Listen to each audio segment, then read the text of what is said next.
Ing inin ni kadawat may gulay gikan sa kuan rasyon. Ro. Maning gulay nga gikan sa rasyon. Nya mura pag nagduha-duha ang maghatag kay kuan ko no. Sabi nila bakit pa kami bigyan? Eh, duha-duha pa sila hatag sa amin. Eh, hindi naman na pira ang pinalit ng mga gulay dito. Ing inin ni I just wanted to tell the barangay kapitan at saka yung mga alipuris dyan na hindi naman lahat pero tingnan mo naman ang binigay sa amin. Nagbigay ng gulay. Tingnan nyo naman ang talong. Kontra gusto yung pagbigay. Tingnan nyo lata.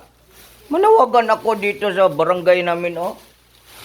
Yung mag-distribute dito parang galit pa. Sabi pa oh ayan ang ano nyo rasyon. Parang kami pang magmakaawa sa kanila. Ang galit talaga ako. Tingnan. Ano yung pagkain na, anong tingin sila sa amin? Ulod? Anong tingin nila sa amin? Kikit-kitin namin tong talong na dadunot. Tingnan mo naman. Ang mga nagbigay ng kalabasa. Tingnan yung kalabasa. Napay bunog. Oh, gikit-kit pagsigbin. Ing-inin ni I am telling everyone, ito makarating talaga kay Mayor ito. Sabihan ko talaga. Ing-inin ni Mayor, tingnan mo naman yung mga nagbigay ng mga gulay. At saka yung bigyan nila, yun lang doon sa ilang mga kailan nila. Paano naman yung iba na hindi man ako nagreklamo kasi nabigyan man kami dito. Pero kawawa yung iba kasi latang yung yung pagbigay ng mga gulay, ang bigyan lang nila, yun lang yung mga kaila. Supos sipat-sipat pang mata, masukarap pang mata, magtingin sa, gumaganon-ganon pa, may galit kasi kaaway nila, hindi nila bigyan para mamatay sa gutom. Anong klaseng, sipain ko talaga kayo.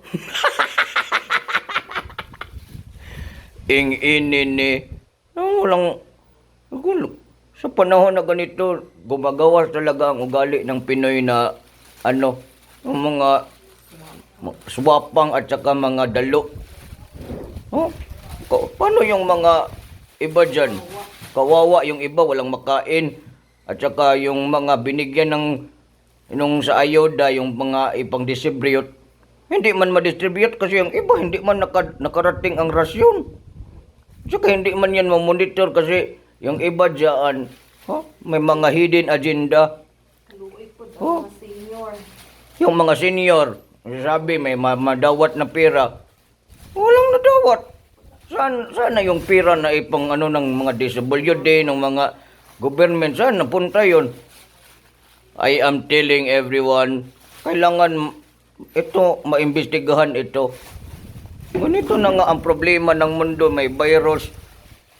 Pero mas lala pa sa virus yung ugali ng tao. Magbigay, may galit. Hindi naman sa inyo galing yung pera. Bakit kayo magalit? At saka yung pinabigay dyan, ipadistribute. Maglista-lista pa yung iba. Kung hindi ka nakabutang sa lista, laktawan yung balay mo, hindi ka mabigyan ng rasyon. Anong klaseng? Kawawa. Sapain ko talaga kayo. Makmakitaan ko. Duslakon ko ng lisngag niya nga ilong ron.